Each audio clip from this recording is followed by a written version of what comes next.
আমাদের next performer যিনি আপনাদের এন্টারটেইন করতে আসছেন, তিনি আসছেন রায়গঞ্জ থেকে, রায়গঞ্জ উত্তর দিনাজপুর থেকে মিঠুন রায়।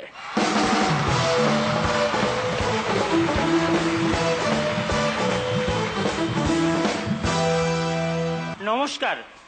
নববর্ষের নবীন নীলিমায় নজর পড়া নিশীথের নির্জনতাহীন নিস্তব্ধ নীলাম্বরের নম্রতায় নিরুপম নূপুর নিক্কণে নিমগ্ন নটবরের ন্যায় নৈরাশ্যহীন নিভৃত নিকেতনে নারকেল নাড়ুর নামে নারাজ নারুগোপালের ন্যায় নিষ্ঠাবান নাবিকের নিতান্তই নিরপেক্ষ নৈপুণ্যের নির্ভীকতায় নিষ্ঠুর নিয়তির নিয়মে নুনহীন নিমপাতার নির্যাসে নির্বাসিত নিদ্রিত নিরালায় নক্ষত্র নন্দিত নাকের নথ নাড়ানো নাতি শীতোষ্ণ নিঃশ্বাসে নিরাশ করা নীলাভ নেত্রে নিশাচর নাপিতের নিকট নকশা করা নালিশের নিমিত্তে নববর্ষের নিমন্ত্রণে নিয়োজিত ন্যূনতম নৈতিকতার নিরঙ্কুশ নিবেদন। শুভ নববর্ষ, শুভ নববর্ষ, শুভ নববর্ষ। এটা শোধ ছিল বোধহয়, এটা শোধ না, এটা শোধ। তো একদিন হ্যাগোদার গরু দড়ি ছিঁড়ে ধান খেয়েছে। হ্যাগোদা প্রচন্ড রেগে গেছে। পরের দিন খুব শক্ত করে দড়ি বেঁধেছে। ওই দিনও দড়ি ছিঁড়ে ধান খেয়েছে। তারপরের দিন আরো শক্ত করে দড়ি বেঁধেছে। ওই দিনও দড়ি ছিঁড়ে ধান খেয়েছে। তারপরের দিন হ্যাগোদা রেগে মেগে আর দড়ি বাঁধেনি। কিন্তু কি আশ্চর্য, ওই দিন আর গরু ধান খেতে গেল না। কেন বলুন তো? কেন? গরু তো। একটু ভাবুন, ওসামা বিন লাদেন যদি মাত্র একদিনের জন্য প্রাণ ফিরে পান, তাহলে তিনি কি করবেন? কি করবেন? রবীন্দ্র সদন গিয়ে নাচ দেখে আসবেন, মির্জার সঙ্গে ছবি তুলবেন, টিকুদাকে এসে চুমু খাবেন, আর আপনাদের কানে কানে গিয়ে বলবেন, কি করে ভাবলেন আমি আবার প্রাণ ফিরে পাবো? আন্না হাজারি যখন কোনো ভালো কাজ করতেন, তখন তিনি তার এক মাটির পাত্রে 50 পয়সা ফেলতেন। যখন খুব ভালো কাজ করতেন, তখন তিনি তার মাটির পাত্রে 1 টাকার কয়েন ফেলতেন। আর যখন প্রচন্ডই ভালো কাজ করতেন, তখন তিনি তার মাটির পাত্রে 2 টাকার কয়েন ফেলতেন। 1 মাস পর দেখা গেল সেই মাটির পাত্রে 10,000 টাকা জমা পড়েছে। এখান থেকে আমরা কি শিখতে পারি? খুচরোর ভীষণ অভাব, অযথা খুচরো পয়সা জমাবেন না।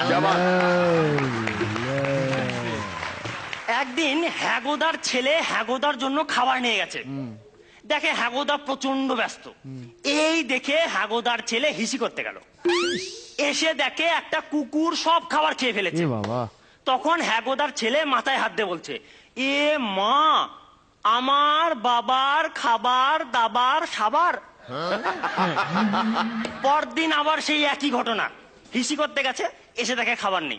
মাথায় হাত দিয়ে বলছে, এ মা, আমার বাবার খাবার দাবার আবার সাবার। এইবার হ্যাগোদা রেগে মেগে বলে উঠলো, অরে হতভাগা, রোজ দিন অত তাড়াহুড়ো না করে হিসি করে আনলেই তো আমি খেতে পারি। 18 চাকার একটা ভর্তি লরি রাস্তার পাশে পড়ে থাকা একটা আন্ডার প্যান্টকে কি বলবে? কি? ওইটুকুতেই হাঁপিয়ে গেলি? তো আমাদের পাড়ার ঝিঙ্কু মাসির একমাত্র মেয়ে রিনু। তো রিনুর বিয়ে হয়ে যাওয়াতে ঝিঙ্কু মাসি এখন প্রচন্ড একা। একদিন দেখি ঝিঙ্কু মাসি সবাইকে মিষ্টি খাওয়াচ্ছে। শুনলাম কে যেন ফোন করে বলেছে রিনু হঠাৎ করে ছেলে হয়ে গেছে। আমরা তো সবাই ভীষণ অবাক। তারপর বুঝলাম না, শুধু একটা রয়ের গন্ডগোল হয়েছে। রিনু ছেলে হয়নি, রিনুর ছেলে হয়েছে। এই ঘটনায় আমরা কি বুঝলাম? রিনু ছেলে হয়নি, রিনুর ছেলে হয়েছে।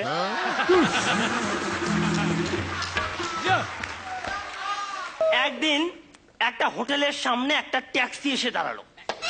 ট্যাক্সি থেকে একটা মেয়ে নেমে গটগট করতে করতে হোটেলের ভিতর ঢুকে গেল। এমন সময় একটা লোক এসে ট্যাক্সি ড্রাইভারকে বলল, আচ্ছা, আপনি কি সৎ উপায়ে 500 টাকা রোজগার করতে চান? হ্যাঁ চাই তো। তাহলে শুনুন, এই যে এই মেয়েটা হচ্ছে আমার বউ। এই মাত্র হোটেলের মধ্যে গেল, গিয়ে তার কান ধরে হির হির করে টানবেন। তো ট্যাক্সিওয়ালা ভেতরে গেল, গিয়ে একটা মেয়েকে কান ধরে হির হির করে টানলো। লোকটার দিকে বলছে, সর্বনাশ, এটা তো আমার বউ নয়। আরে না, এটা আমার বউ, একটু দাঁড়ান, আপনারটাকে আনতে যাচ্ছি।